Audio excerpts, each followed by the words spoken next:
Hola, ¿cómo están? Espero que estén bien. Después de cierto tiempo vuelvo a tener otro video. Y el tema de la clase de hoy es Julio Cortázar, uno de los grandes escritores argentinos, una de las grandes prosas del siglo XX, con sus innovaciones, con todos los adelantos que tuvo. Se dice que después de Julio Cortázar es difícil innovar en lo que es el cuento fantástico. Realmente llevó al extremo a su literatura, al género del cuento fantástico. Y lo primero que tenemos para decir, para poder empezar a entender un poco mejor los cuentos de Cortázar, es que el punto de partida que solía utilizar son elementos de la vida cotidiana, son cosas de todos los días. Por eso nos resulta tan atractivo y por eso lo podemos entender, todo el mundo lo entiende.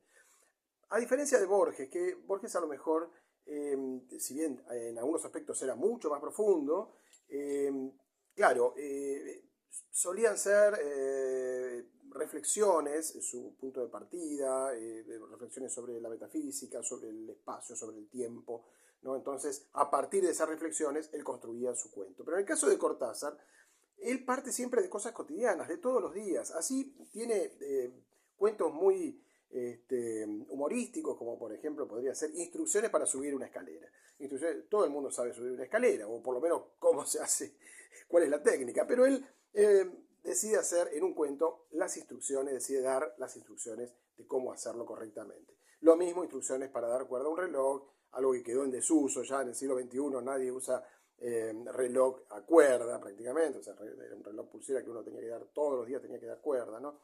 Explico esto porque hay generaciones que no saben lo que es un reloj, darle cuerda a un reloj, ¿no? Cosas de la vida cotidiana. En todos los cuentos. Si tomamos uno de los clásicos, Casa Tomada, por ejemplo, al que volvemos una y otra vez, bueno, dos hermanos que viven en una casa, ¿no? Dos hermanos solterones que viven en una casa. Y así con todos los cuentos, parte de situaciones de la vida cotidiana. En segundo lugar, algo también para destacar, es la concepción que tenía Cortázar sobre la literatura. Y él plantea la literatura como un juego, en definitiva. Él lo que plantea es un juego con los lectores. Vamos a jugar con las palabras, vamos a jugar con los significados, con las interpretaciones. Pero él plantea un juego. Y a partir de ese juego es que se dan otras características en la literatura de Cortázar, especialmente la cuentística, ¿no? Que abren de algún modo este juego, ¿no? Abren las reglas de este juego. Por eso es que tiene obras como Rayuela. No es un cuento, es una novela. Pero digamos que ahí también hay la propuesta de un juego en el que el lector es el que de algún modo construye la novela. Esto es parte de esa concepción que tenía Cortázar acerca del lector activo, ¿no? En Rayuela mismo se habla, ¿no? Del lector macho, se habla por ahí. El lector activo, es decir, aquel que no recibe todo masticado y que, como en otras épocas, a lo mejor había una única interpretación que era la que daba en definitiva el narrador y nada más. No, acá él propone un juego y cada lector es el que va construyendo su lectura, por lo tanto se transforma en coautor.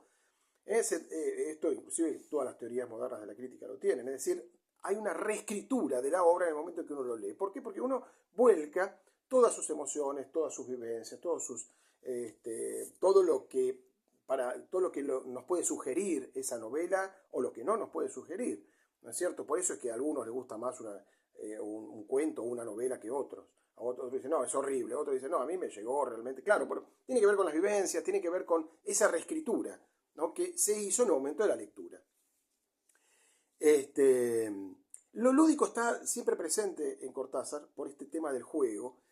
Por eso varias de sus obras, ya nombramos Rayuela, pero también hay, qué sé yo, cuentos como Final del Juego, o Modelo para Armar, en fin, hay una serie de obras que se relacionan con los juegos y que da importancia a lo lúdico siempre en Cortázar. Y siempre con esta idea del lector activo, ¿no? Que de algún modo reconstruye la obra, reescribe la obra en el momento en que uno la lee. Es así, uno no es lo mismo, a ver, pongamos un ejemplo un tanto extremo, ¿no? Pero qué sé yo, un cuento que hable sobre la gente que vive en Buenos Aires y que nosotros a lo mejor podemos conocer, y lugares que se nombren lugares y demás, y que ese mismo cuento lo lea, no va a tener la misma recepción que ese mismo cuento lo lea un español, por ejemplo, que nunca estuvo en Buenos Aires y que no sabe, no relaciona, bueno, a ver, cuál es el contexto de las calles. No es que no lo pueda interpretar, lo va a interpretar, pero va a ser otra escritura en su cabeza. ¿Se entiende esto? Es el lector activo, ¿no? El que de algún modo es un autor nuevo cada vez que uno lee la obra. Inclusive en las distintas edades. Nos pasa que a lo mejor lo leemos en una edad y no nos llega, lo leemos en otra y nos dice otras cosas, ¿no? Bueno. Otro aspecto también en Cortázar que tiene que ver con esto del juego, todo tiene que ver con esto del juego, es que suele dividir a sus cuentos en dos planos.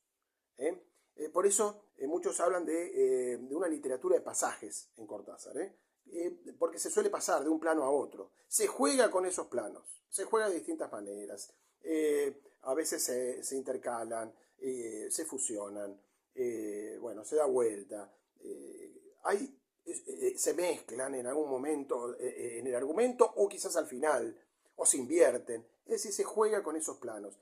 Cortázar suele dividir entonces sus obras en dos planos, ¿no? Qué sé yo, tenemos en Casa Tomada, que ya la nombramos. Bueno, está el plano del narrador con su hermana y el otro plano de los desconocidos que, perdón si estoy spoileando, ¿no? Pero de los desconocidos que ocupan la casa y no sabemos quiénes son, en definitiva, ¿no?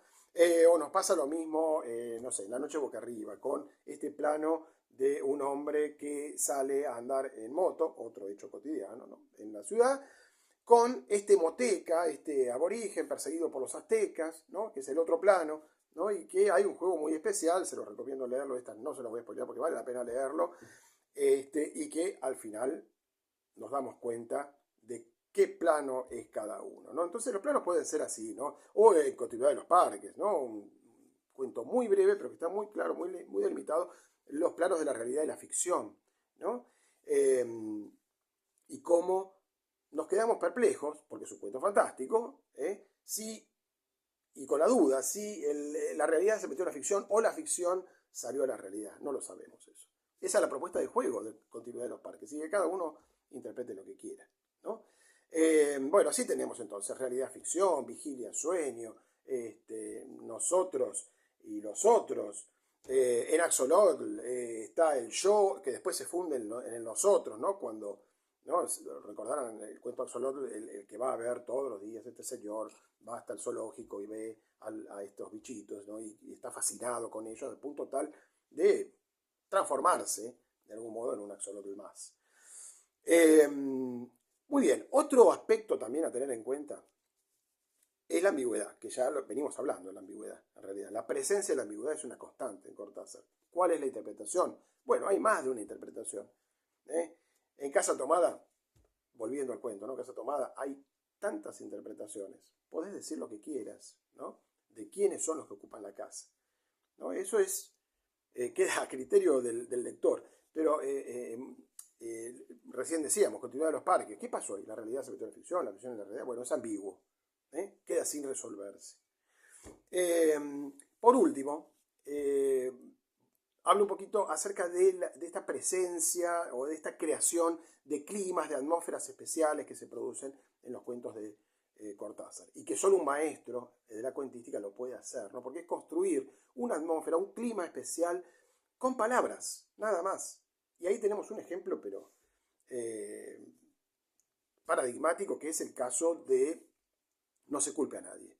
Un cuento de 3, 4 hojas. Lo único que cuenta, para ser sencillos, y no les cuento el final, es un hombre intentando ponerse un pullover azul. Es eso todo el cuento. Así que se imaginan, uno eso lo puede contar así, en una oración. Él invierte unas 4 páginas de un libro maravilloso, que es el final del juego, para contar eso, ¿no? Un hombre luchando, ¿no? Y que se pone la mano en el lugar donde va el cuello y intenta poner la cabeza por donde va el brazo. Bueno, todo así, una situación asfixiante, que es esa asfixia que siente el protagonista del cuento, es transmitida a nosotros los lectores a través justamente de esa creación de una atmósfera agobiante, nos sentimos agobiados en la medida que el protagonista también se siente agobiado, asfixiado por este intento de ponerse pullover azul. Y eso es maravilloso, que nos transmita todo un estado. Porque, no, o sea, ¿cómo creamos un cuento de terror? Diciendo, bueno, ¿tienen que tener miedo ustedes, lectores? No, creando una atmósfera que nos haga sentir miedo a los lectores. Bueno, del mismo modo acá tenemos una asfixia en el caso de No se culpe a nadie, un estado de paranoia en Casa Tomada, ¿no? Que realmente no son tanto los pasos de estos que tomaron la casa, sino si nos fijamos y hacemos un seguimiento, ahí nada más que 2 pasos. Ahora, sentimos como que es algo progresivo y que se da de manera insistente, ¿no? Nos crea como una especie de paranoia. A ver, estamos perseguidos, ¿no? Al lado de este narrador que siente que le están ocupando la casa, ¿no? Bueno, estas son un poco las características generales. Hay más para decir de Cortázar, pero estos pueden ser algunas particularidades que puedan abordar la obra de Cortázar ya con cierta mirada inquisitiva, ¿no? De poder hacer, bueno, a ver, nos encontramos con esto y ya sabemos cuál es la propuesta, ¿sí? Bueno, muchas gracias por la atención y nos veremos en un próximo video.